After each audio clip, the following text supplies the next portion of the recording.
Pendengar, sesaat lagi Anda akan ikuti dialog interaktif Dokter di Radio. Dokter di Radio dipersembahkan oleh 30 radio di Aceh.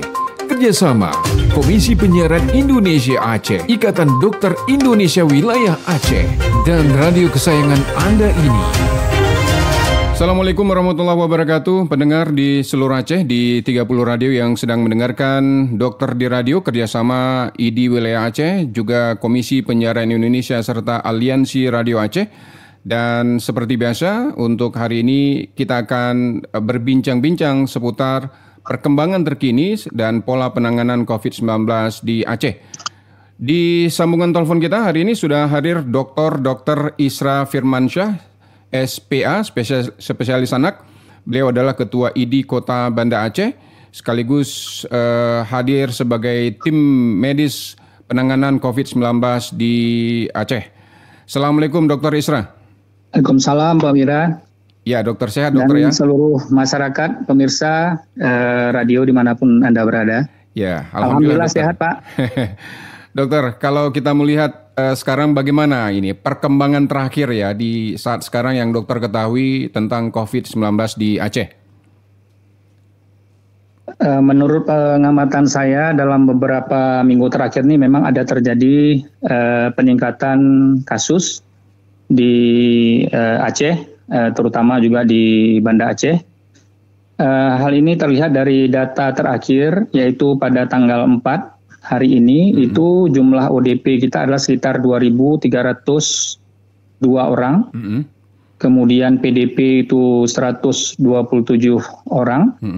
Dan yang terkonfirmasi COVID itu 87 orang dengan meninggal 3 orang. Ini seluruh Aceh, data seluruh Aceh. Nah, kalau untuk di Banda Aceh mungkin tidak ada peningkatan kasus bermakna sampai hari ini, yaitu jumlah ODP sekitar 984 orang. Kemudian PDP atau pasien dalam pengawasan itu 16 orang, confirmnya 22 orang, dan ada kejadian beberapa hari yang lalu itu ada yang meninggal 1 orang. Jadi untuk 2 hari terakhir ini, 1 hari terakhir ini tidak ada penambahan kasus di Kota Banda Aceh. Nah, tetapi eskalasi secara total dalam 2 minggu terakhir ini ada peningkatan. Baik dokter, kalau kita melihat dari jumlah pasien yang kumulatif tadi itu ada yang sembuh ya, saya dengar ada 16 orang yang dokter. Ya, ada yang sembuh. Jadi dari sekian banyak kasus yang dirawat itu sebagian besarnya adalah pasien-pasien dengan gejala yang ringan sampai sedang dan sembuh. Nah, kalau kita melihat eskalasi kasus yang meninggal dari sekian banyak, ya dari sekian banyak kasus itu yang meninggal hanya 3 orang. 3 orang. Jadi case fatality-nya juga masih tidak terlalu tinggi. Tetapi spreading kasus ini yang kita takutkan akan menyebar ke daerah-daerah yang lain apabila kita tidak waspada. Terutama bagi kita masyarakat yang tidak menjaga protokol kesehatan. Dokter, kalau kita melihat dokter sekarang ini dari data ya ID yang sudah didapat dari beberapa sekuensi data yang ada ini, kita lihat peluang di Aceh ini dari pertemuan teman-teman di ID sendiri memprediksikan bagaimana kondisi real Aceh sekarang ini, dokter. Jadi sebenarnya kalau wabah atau apalagi pandemi ini memang sulit sekali untuk kita prediksi karena peningkatan kasusnya itu bisa saja sporadis ataupun peningkatan kasusnya berdasarkan eksponensial. Jadi tidak bisa kita perkirakan akan bertambah 1-2 kasus atau 3 kasus atau 4 kasus. Tetapi dia bisa bertambah 10 ataupun 20 kasus. Nah, kalau kita hitung-hitung dalam 2 bulan terakhir itu peningkatan kasus sekitar 80, sekarang 87 ya. 87. 22 bulan sekitar 87 kasus. Nah, kalau kita bisa prediksi secara logika atau matematika, kalau memang dia normal peningkatannya secara deret hitung, itu mungkin sekitar kalau 2 bulan 87, kita tinggal tambahkan aja 87 lagi.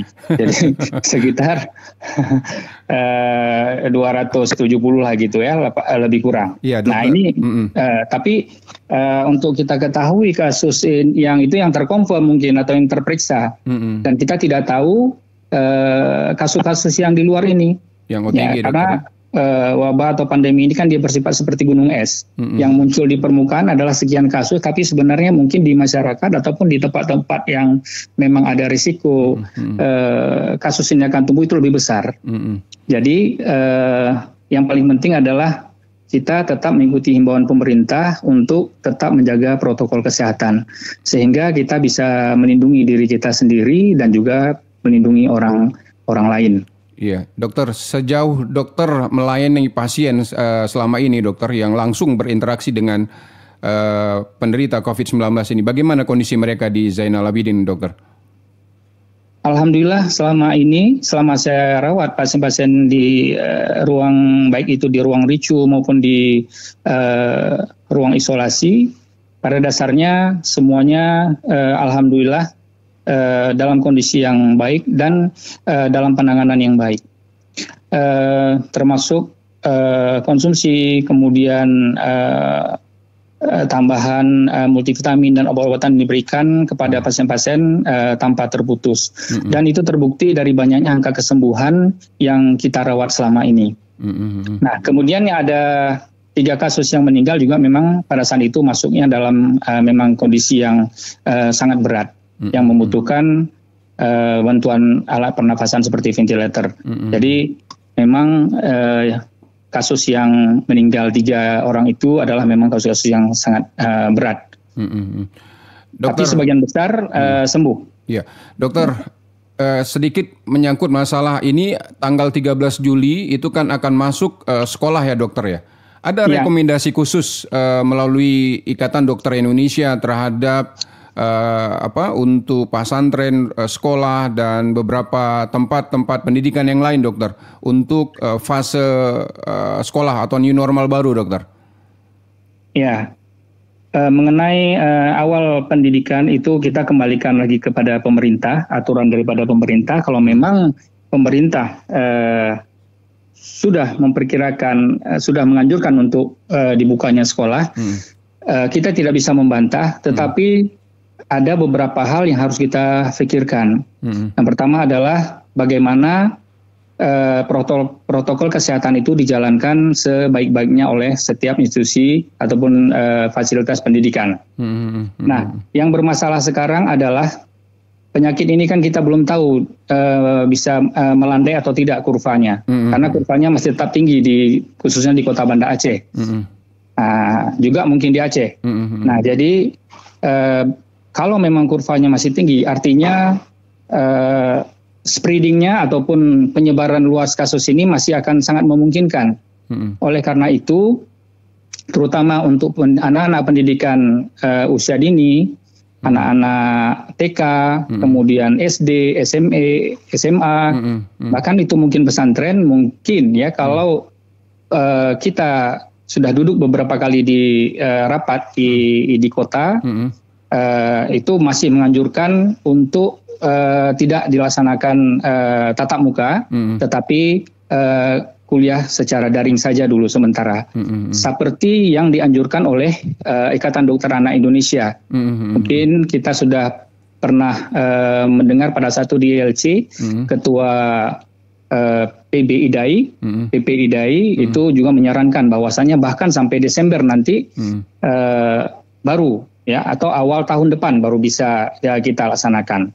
Karena masyarakat kita agak sulit, tingkat orang dewasa saja agak sulit untuk mengikuti protokol kesehatan. Apalagi anak-anak sekolah, terutama anak-anak PAUD ya, anak TK, anak SD yang mereka bermain, yang kita tidak tahu bagaimana bisa menjaga kebersihan, atau mungkin bahkan mereka pakai masker misalnya, bisa saja mengganti masker. Wah, mungkin dilihat masker kawannya lebih cantik, mungkin bisa bisa minta ganti masker gitu kan, gantian maskernya. Atau mungkin mereka mudah sembarangan. Betul. Sementara yang kita ketahui bahwasanya penularan dari COVID ini adalah droplet, memang dari sekret yang ada atau lendir yang ada di saluran pernapasan.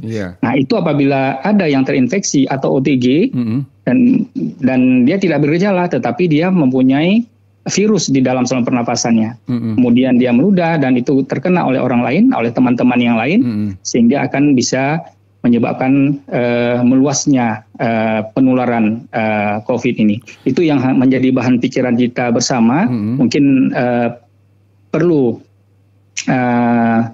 kita duduk lagi, apakah itu saya rasa bukan di tingkat kabupaten atau provinsi, mungkin adalah di tingkat nasional. Kita tetap mengikuti anjuran dari pusat. Kalau menurut saya demikian. Cuman kalau memangnya harus juga, ya mungkin untuk anak-anak SD atau SMP, SMA, kita pending dulu, Pak. Dokter, ini kan banyak sekali beredar ya tentang adanya konspirasi tentang COVID-19, adanya komersialisasi COVID-19, adanya banyak sekali berita-berita yang memang nadanya mendiskreditkan si COVID ini, dokter.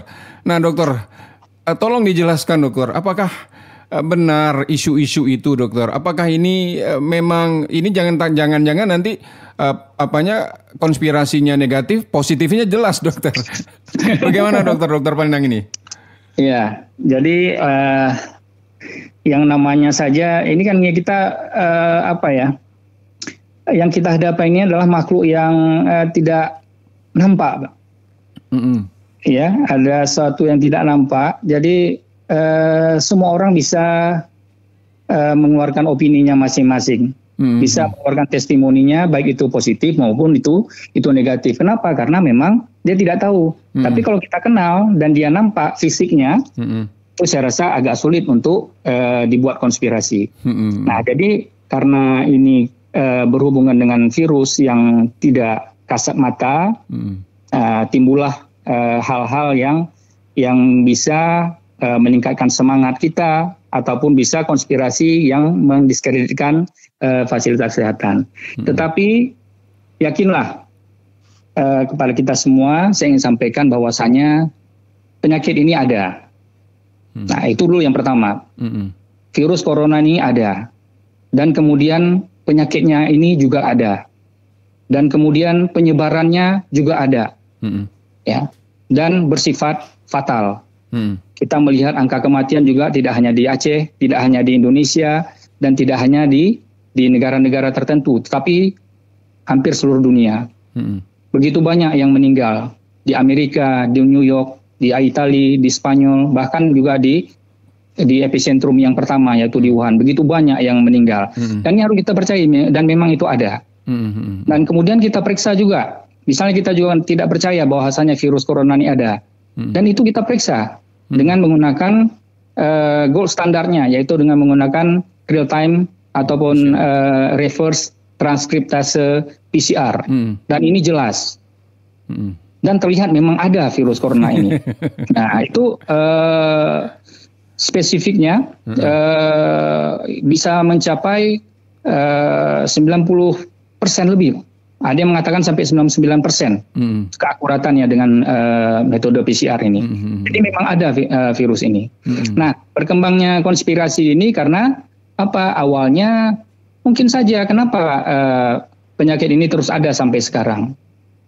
Kalaupun seandainya awal kita seluruh masyarakat bisa menjaga diri kita masing-masing dengan menerapkan protokol kesehatan, upaya pemerintah sudah begitu luar biasa kalau menurut saya, terutama di Provinsi Aceh. Bapak Gubernur ya dengan jajarannya mensosialisasikan secara masif, baik itu di media sosial, baik itu media elektronik atau media massa, kemudian di baliho-baliho. Nah, kemudian memberikan bantuan, apakah itu masker, gerakan 1 juta masker dan lain sebagainya, dengan mengeluarkan surat-surat edaran. Demikian juga dengan pemerintah Kota Banda Aceh yang luar biasa sudah mensosialisasikan secara masif tentang protokol kesehatan ini. Nah, kalau seandainya memang dari awal dulu semua kita taat dan patuh terhadap aturan ini, saya bisa menjamin insya Allah mudah-mudahan penyakit ini tidak akan lama berlangsung. Tetapi karena ada 1-2 atau bahkan beberapa kita masyarakat juga tidak memedulikan protokol kesehatan ini, nah jadilah kita OTG. Nah OTG artinya adalah orang tanpa gejala. Kita tidak bergejala, kita merasa sehat. Kita merasa sehat, tetapi kita membawa kuman penyakit tersebut, sehingga apabila kita berdekatan dengan orang lain, apalagi dengan masker, ya, tidak memakai masker, kita berbicara atau kita bersin tiba-tiba di depan orang lain dan orang lain juga akan terhirup, terkena bersinan kita sehingga akan tertular ke yang lain dan penyebaran sangat tinggi sekali.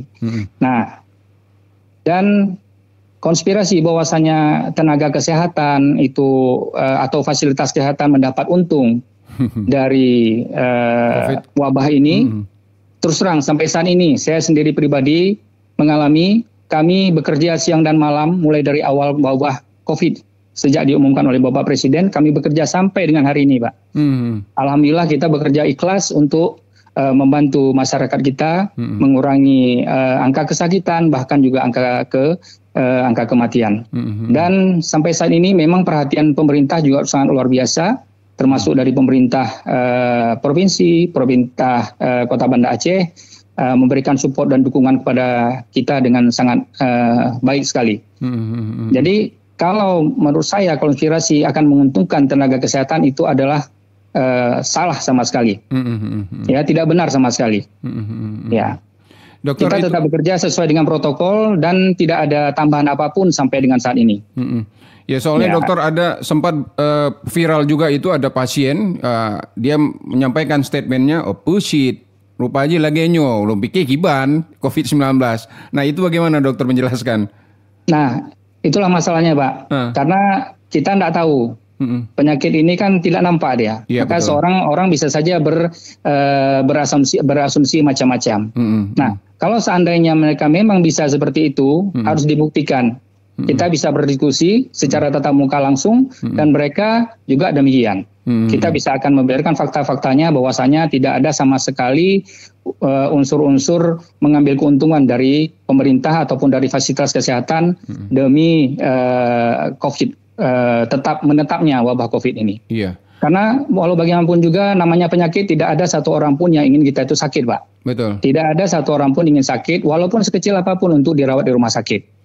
Dan itu memang tidak ada. Iya. Nah, kemudian begitu kita periksa bahwa ini saya buktikan bahwasanya memang COVID itu ada.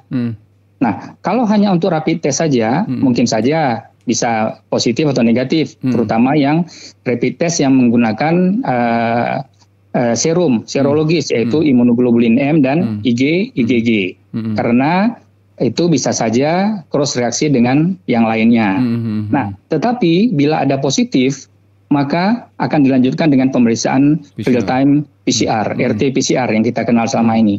Nah, kalau RT-PCR memang tidak bisa ditipu lagi Pak, memang sama seperti kita melihat benda langsung, sama seperti kita lihat orang langsung. Nah, ini memang ada dia. Nah, apabila itu sesuai semuanya dengan langkah-langkah untuk pemeriksaan, mulai dari sampling, kemudian amplifikasi, sampai dengan analisis virus COVID itu. Dan itu yang paling berkepentingan untuk itu adalah petugas laboratorium. Yang ada kita di sini adalah laboratorium Litbangkes dengan laboratorium infeksi Universitas Syah Kuala. Ya, dokter. Dan itu memang terbukti, Pak. Iya, dokter terakhir dokter. Tidak ada sama sekali bahwasanya kita menipu dan memang tidak boleh karena kita tenaga kesehatan terutama dokter kita disumpah ya tidak boleh berbohong.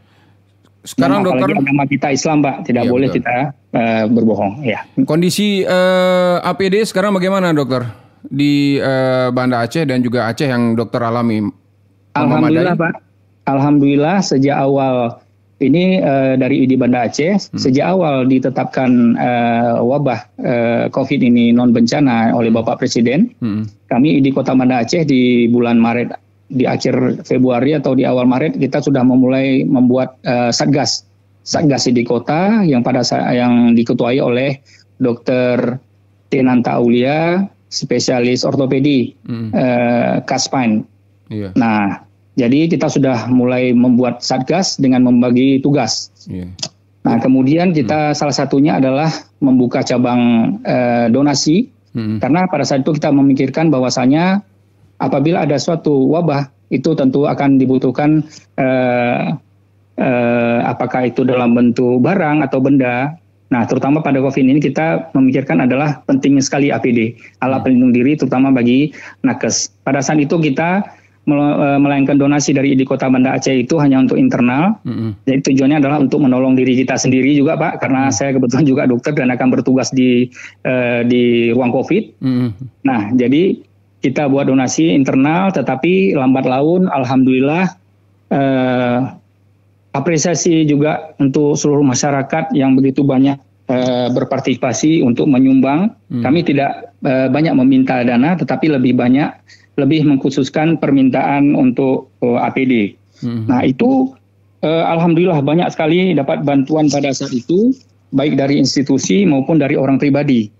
Yang pertama sekali membantu adalah dari pengurus besar Ikatan Dokter Indonesia, kemudian dari ID wilayah, kemudian dari Bank Aceh. Tidak apa-apa saya sebutkan ya, boleh dokter. Dari perkumpulan BUMN melalui PT Pegadaian, Pak Ferry. Kemudian dari BBN, Barisan Bangun Negeri, yaitu dari Ustadz Hanan Ataki, Ustadz Abdul Somad, Adi Hidayat, Felix Siau, dan Salim Afilah. Kemudian juga yang dari Ibu Darwati Agani, Pak, anggota DPR kita, sangat aktif sekali membantu kita pada saat itu. Kita memberikan bantuan APD itu ke seluruh puskesmas di Kota Banda Aceh. Untuk tenaga medisnya memang tidak lengkap, tetapi alhamdulillah untuk baju itu kita berikan untuk tenaga medisnya. Itu hampir sekitar 300-an atau 400-an baju hazmat pada saat itu, dengan face shield, kemudian dengan masker dan sebagainya. Dan kemudian banyak lagi yang membantu kita sampai dengan saat ini. Kemudian dari BEM FK Unsia, BEM FK Unaya juga banyak membantu kita. Nah, jadi alhamdulillah sampai saat ini kita sudah mendistribusikan seluruh bantuan itu ke seluruh tenaga kesehatan, terutama dokter, itu baik yang di puskesmas, yang PPDS yang sedang menimba ilmu di Rumah Sakit Zainal Abidin ada sekitar 350-an lebih atau 390-an lebih. Kemudian seluruh dokter yang bertugas di rumah sakit swasta dan klinik yang kita bagikan melalui Asosiasi Klinik Indonesia cabang Provinsi Aceh, yaitu dari Asklin. Jadi alhamdulillah sampai saat ini, Pak, tidak ada keluhan lagi dari teman-teman kita mengenai APD. Jadi tujuan kita untuk memberikan distribusi APD ini adalah sambil menunggu mungkin saja dari pemerintah untuk menyediakan alat-alat seperti ini membutuhkan waktu. Iya, betul. Mungkin terbatas di anggaran. Jadi kita bergerak duluan. Nah, alhamdulillah sudah terpenuhi. Menurut pantauan kami sudah terpenuhi semuanya, karena semua kita bagi itu adalah kita langsung datang ke lapangan, ke puskesmas, dan bahkan ada yang kita suruh ambil karena barangnya banyak sehingga mereka mengambil di kantor ID dan itu terdata semuanya. Alhamdulillah, Pak, untuk APD insya Allah yang kita bantu udah mencukupi, termasuk untuk Rumah Sakit Meraksa juga kita juga ada memberikan bantuan pada saat itu dari ID Kota Banda Aceh. Iya, dokter, terakhir dokter, sumbang saran dokter kepada masyarakat Kota Banda Aceh dan juga Aceh tentang pola penanganan COVID-19 ini, dokter. Ya, jadi sebagaimana kita ketahui pada bapak-bapak dan ibu semuanya dimanapun berada, yang paling penting adalah kita tidak perlu takut dengan COVID-19 ini. Ya, kita tidak perlu takut. Ya, kita tidak perlu panik. Tetapi yang paling penting adalah kita harus tetap waspada. Yaitu dengan cara selalu mengikuti instruksi dari pemerintah, yaitu melaksanakan aktivitas sehari-hari sesuai dengan protokol-protokol kesehatan. Apa itu protokol kesehatan? Yaitu pakai masker apabila keluar rumah. Kalau perlu kita memakai kacamata, karena juga penyebaran virus ini tidak hanya terjadi apabila kita hirup melalui hidung, tetapi juga melalui selaput lendir mata. Pada saat tangan kita terkontaminasi, kita menggosok-gosok mata juga akan sebagai port entry atau masuknya kuman tersebut. Nah, ini mungkin belum tersosialisasi kalau yang pakai kacamata. Tapi lebih dominan kepada masker. Tapi tidak masalah, tapi tetap kita jaga protokol kesehatan. Kemudian jaga jarak antar kita, ya, antar waktu Anda berbicara 1 sampai dengan 1,5 meter. Kemudian cuci tangan di air mengalir. Kemudian istirahat yang cukup, makan makanan yang bergizi, senantiasa berwudu, dan jangan lupa berdoa kepada Allah Subhanahu wa Ta'ala agar kita senantiasa dilindungi, diberi kesehatan, dan wabah COVID ini segera berlalu. Baik, amin. Amin, dokter. Amin. Ya, terima kasih untuk Dr. Isra Firmansyah, spesialis anak, selaku Ketua ID Kota Banda Aceh, dan juga tim medis COVID-19 Aceh. Terima kasih, dokter. Mudah-mudahan sehat semua tim medis kita di Aceh dan di Indonesia. Dan Allah melindungi terus teman-teman dan juga tenaga medis. Dan kita mengingat juga dan meminta kepada Allah untuk bisa segera mencabut wabah pandemi COVID-19 ini. Terima kasih dokter waktunya. Assalamualaikum. Waalaikumsalam warahmatullahi wabarakatuh. Baru saja kita dengarkan Dokter di Radio, dipersembahkan oleh Radio Peduli COVID-19. Jangan kemana-mana, di rumah aja. Mari kita putuskan mata rantai penyebaran COVID-19. Didukung oleh Komisi Penyiaran Indonesia Aceh dan Ikatan Dokter Indonesia Wilayah Aceh. Dan disiarkan serentak oleh 30 radio di Aceh.